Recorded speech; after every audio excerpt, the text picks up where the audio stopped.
Welcome to The Advocates. I'm Aaron Dean. According to a new report, Supreme Court Justice Clarence Thomas failed to report thousands of dollars in forgiven loans. This new report focuses on an RV he bought in 1999. The Senate Finance Committee probe shows that Thomas failed to repay a significant portion of more than $267,000 loan from a friend. Thomas did not report the forgiven debt on his finance disclosure report. Documents also show Thomas only paid some interest on the loan before it was forgiven. The committee says that none of the documents they reviewed showed Thomas ever made payments to his friend, but they say other documents may exist.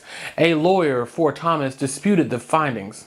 The Smithsonian wants to hear stories from the public about a woman who has inspired and broken barriers. The team there is looking for exhibits for its Smithsonian American Women's History Museum. Anyone can submit a woman's story to be included. Folks are invited to share how a woman impacted their lives or inspired them to think differently. The exhibit is set to open in March in digital form only. The Smithsonian and Congress are planning to have a physical location in the coming years.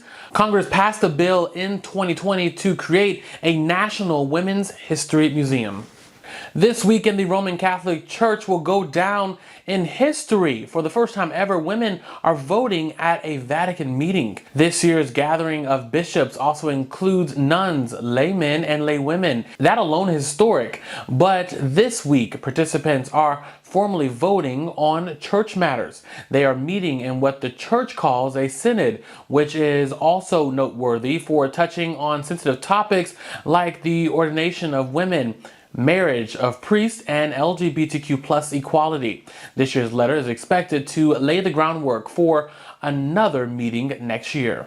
The business landscape can be a tough place for a queer person to navigate. Some businesses are rolling back diversity, equity, and inclusion programs and is leaving those in the community with more questions than answers.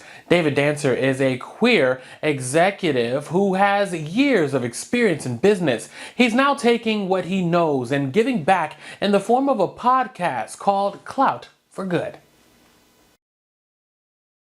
David, hello, how are you? I'm doing great. Thanks for having me today. Well, we're so glad to have you. So, can you share with us a little bit about the inspiration behind your new podcast called Cloud for Good and why you chose to focus on LGBTQ plus people in business? Yeah, for sure. I've been in corporate America for well over 25 years now. And one of the things that I've been focused on is creating safe spaces, creating opportunity for folks who are within a diverse audience. And so specifically, I identify as a gay man, and I've been focused on very specifically on LGBTQ plus issues over the years. Both personally, I was on the board of GLSEN for 10 years, and then from a corporate perspective, have been a part of DE&I initiatives, have been executive sponsors of ERGs. And I think that as much as we've progressed, I still find several questions that employees have, those employees who may identify as queer, those who may be out or not out, allies. And there's still a lot of questions about how do I go about it. We know today that less than 1% of board seats in the United States are occupied by someone who identifies as LGBT. So representation matters. And we know that LGBT employees really are looking for community and mentorship and examples. And we know the numbers vary pretty greatly, but some records show that 40% of LGBT employees are not even out at work. So the idea was there's this real opportunity, other than just in June, to tell stories about folks who are out, to talk about the challenges, to share the experiences, to hear from them and get their resources. And that's where Clout for Good, the idea being when you're out, you can ultimately have clout and you can do good in the workplace. And so hearing from folks that have done that in this first season, I think future seasons, I have some other ideas, but I think this future season, hearing from people who have navigated and have resources to share. And you mentioned, diversity and the need for representation. What are you seeing right now when it comes to DEI among different organizations?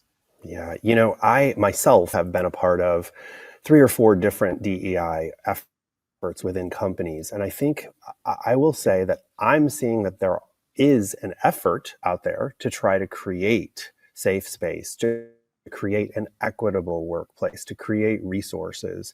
But I think the issue is it varies greatly. If you're working at a Fortune 50 company, they probably have a fairly significant and really complex program that provides resources and tools and mentorships. But the smaller the company, what I find is it needs to really be led by someone who has the own initiative on their own, someone who wants to jump in and make something happen. And I think that there have been, this year, I have a marketing background, if you use the Dylan Mulvaney Bud Light example or the Target example from this past summer, we also have a lot of companies wondering, what is my place and how do I stand up and what do I do? So I think it's complicated. I think it's come a long way. I think there are a lot of companies focused on it, but they're trying to figure out the best way to do it. And I think for me, lead for your employees, always lead for your employees and your customers, and represent who they are and make sure that you have the tools and resources in place for those employees. And kind of like we were saying, that the lack of LGBTQ plus representation, and specifically in those leadership roles, is a significant issue. When we look at that specifically, how can we all work together to address this issue and show, the stories of LGBTQ plus executives?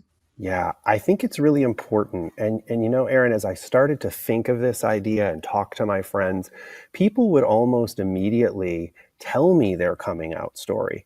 As I would say, I'm thinking of doing this podcast, which really, really showed me and gave me an indication maybe we're not being asked about those stories. Maybe we haven't shared those stories. I think it's easy to say, I'm a chief marketing officer and I'm out and I'm gay and I go about my business. But I think I go speak at events and organizations, and younger employees come up and say, how do you talk about being with your partner on a Monday morning meeting? What does that look like? And so there's really a need. And I worked really hard, went across the sort of organizations and media outlets, and there really isn't a place where corporate executives and corporate employees are telling their stories and being able to lead by example. And so I think my goal with Clout for Good is not everyone can come out. There may be safety issues, there may be financial issues, and I certainly realize that. But I think where you are able, when you come out, that action of coming out really does create a positive impact on the organization. And I think you can make a positive impact on employees, very specifically showing them and telling them those stories and talking about ways to navigate that space, whether if you're at a big company with resources or maybe with a smaller company without as many resources. And like you just said, coming out can lead to such greater things. And can you share any kind of specific anecdotes or lessons that kind of show like how that authenticity that often can lead to not just personal growth but also professional growth? It's a great question, because I think that my guests so far, my podcast Clout for Good is launching on National Coming Out Day, which is the 11th of October. And already the guests that I've talked to, when they give their examples of Clout for Good, it usually, I really like a theme that I'm already hearing. Number one, we're there to do work. So show up, do your work, make sure you are delivering on your responsibilities, make sure you're there. And then number two, something that's very common, it seems to be a theme, is seek others. Find folks, find your allies, find your folks that will support you, find ways to be able to explore your authentic self more at work and have a support network there. And again, maybe that can't come from within. My guests are also sharing a lot of other resources outside of the workplace walls, like Out and Equal or the Human Rights Campaign Corporate Equality Index. So there are resources out there for folks to be able to learn and to be able to understand what that can look like for them. And I think that many of these executives I'm talking to, you'll hear on the podcast, you'll hear their stories. That act of coming out, that act of having a conversation, that act of saying something in the C-suite boardroom has made differences in all of their companies throughout their careers. Thanks so much for watching The Advocates. Download the app in the Apple or Google Play Store to stream us live, and you can subscribe to our YouTube channel. For The Advocate channel, I'm Aaron Dean.